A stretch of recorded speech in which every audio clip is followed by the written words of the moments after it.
Hey, hi everyone, it's John Lee here, aka the Property Shark. Today, I'm gonna be showing you guys how to get started with door knocking, but not only get started, I'm gonna show you exactly how to crush it and kill it with cold calling.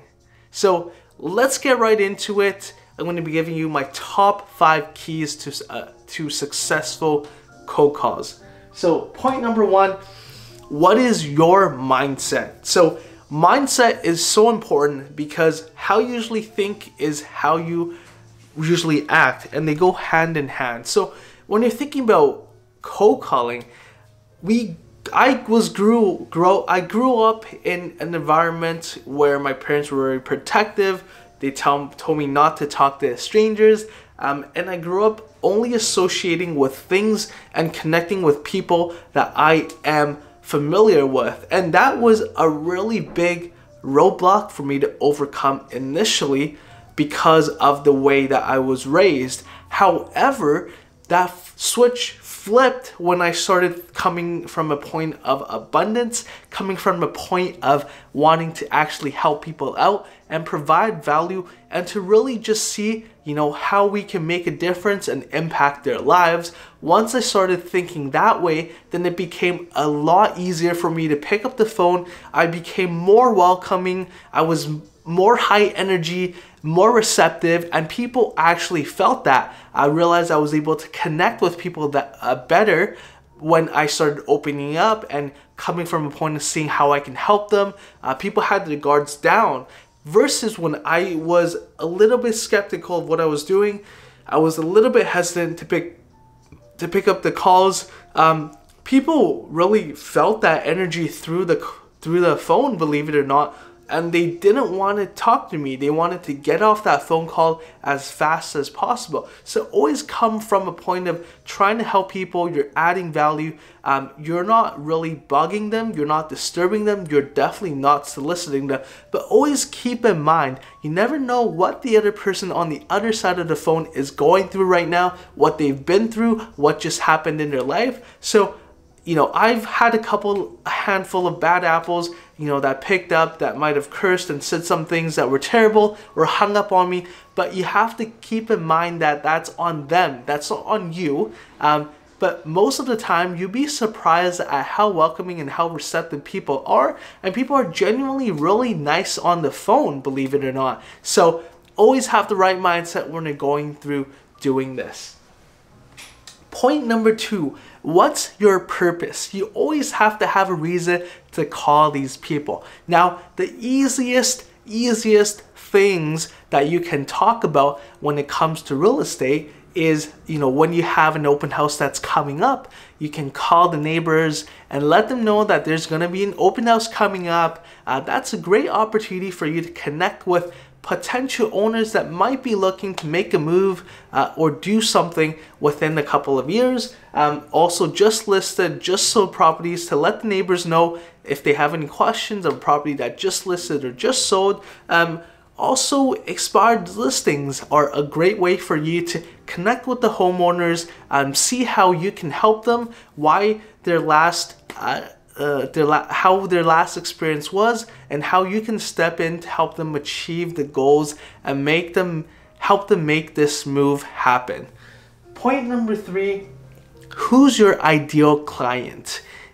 So it's really important to figure out what type of client you want to be working with. Right now, when most agents start out, or you're a seasoned agent, you might be working with a variety of different clients.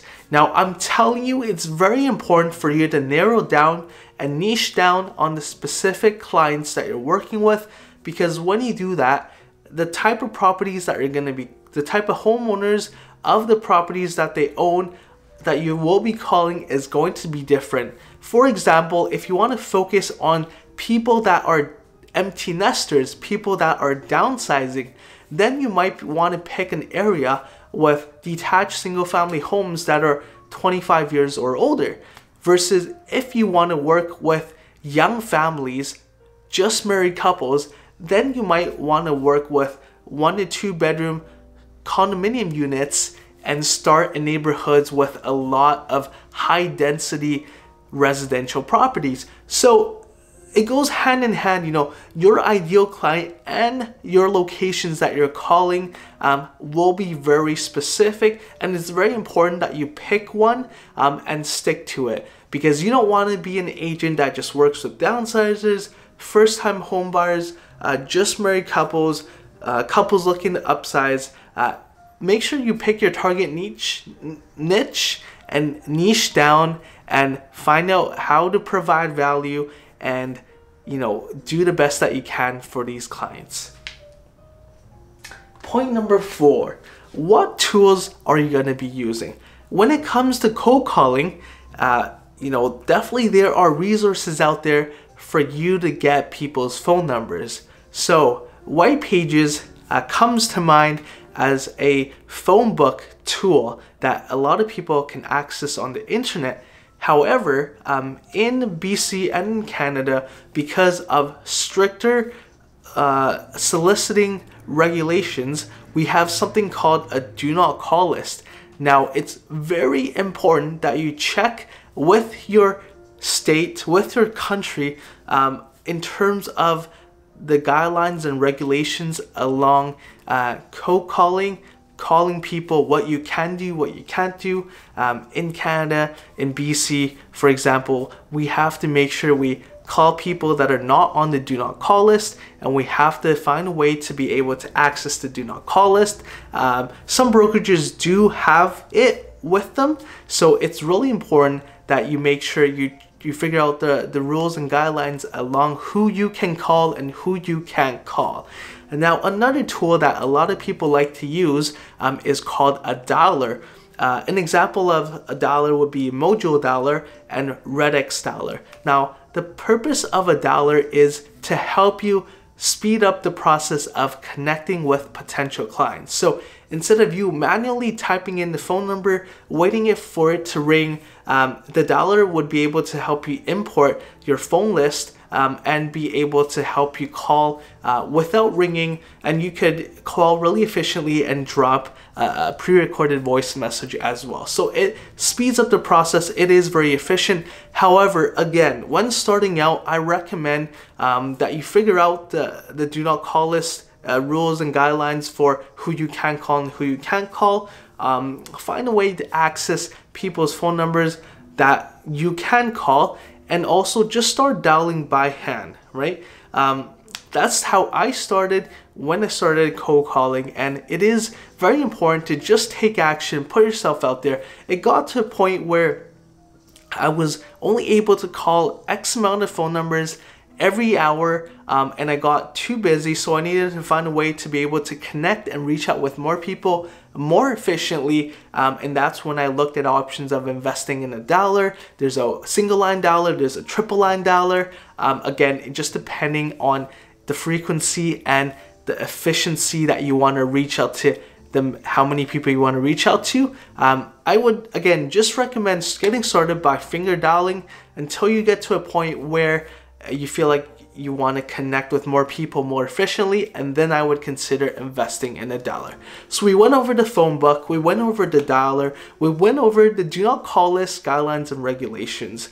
Now, another thing to really consider is the script. And when it comes to that, Ricky Carruth has been an amazing mentor to me. He's someone that's really close to me, and we've connected just from me watching his YouTube videos. So Ricky has this amazing free course, I'm going to link it down below, called Zero to Diamond, and in there he has an amazing script that you can use to call people without them feeling like you're bugging them, but coming from a point of providing value and helping them. And personally, I found that the script is money. So definitely check out Ricky's course down below. I'll link his contact information too. If you have any questions, Ricky's usually on top of his stuff, and he'll actually get back to you if you just shoot him an Instagram DM. Point number 5, what does your process look like? With everything, you want to make sure that you have a process in line. And, you know, going back, if I could do this all again, I would definitely wish that there was a process that someone laid out for me when I was starting to cold call. So when thinking about cold calling, figuring out the regulations, finding the numbers, figuring out who you can call, who you can't call, dialing the numbers, whether through manual dialing or a dialer. After that, you need a system to be in place to be able to track the people that you contacted. So I would recommend to get a CRM. And what a CRM will be able to do is to be able to allow you to punch in the client's name, phone number, potentially email if you got it, and for you to set tasks and reminders of when to contact this person again. So if someone told me that they were thinking about making a move maybe in 2 years, then I would contact them maybe a year down the road and just to follow up with them and see how they're doing. You have to remember, when you're cold calling someone, you're building a relationship, and when you build a relationship, it takes time. Just like everything, you have to be very patient when you do it, and usually people have their guards up way high, so you got to slowly break the wall down until they're comfortable with you enough to meet with you in person, to sit down with you to discuss about their next move. But with the process of breaking down the wall, that usually means that you will need to contact them between 5 to 12 times before they actually get back to you and are serious to do something. So always keep in mind that you need to have a system to track the clients that potential clients that you've contacted or not contacted. You need a system in place to send out reminders and tasks for you to contact them back, for you to follow up with them, and for you to most importantly take notes so you know exactly what your last conversation with. That way when you call them again next time, you can ask about how their dog is doing, how their son is doing, and they'll be surprised because they just think that you like magically remembered everything and they're so important to you that you remembered. But it's just a matter of having the right systems in place, and that's what I would recommend, having a CRM in place as well, and just do your due diligence and be consistent with your follow-up. So I will definitely link all of those resources down below. Hope you guys found a lot of value. Thank you so much for watching this video and sticking till the end. Definitely don't forget to subscribe and hit the notification bell for the next video. I'm going to be dropping a video every week, every Wednesday on real estate to help you out if you're a new agent or a seasoned agent. Hope you find value in this. Last but not least, give it a thumbs up, and if you have any questions, definitely leave it down below. Thank you so much again for watching. It's John Lee, aka the Property Shark, and we'll see you next time. Bye!